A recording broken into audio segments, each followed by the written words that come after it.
guys, პირველად გავიარე, ანუ თავერი რა.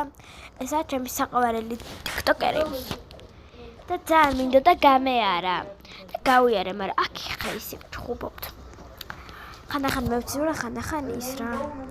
და ესე ვცდილობ. ძალიან მაგარია. პირველად გავიარე და შემდეგი უნდა გავიარო თავერი. და მე განახებთ მაგასაც. და დამეწერეთ კომენტარებში კიდე რა გავიარე.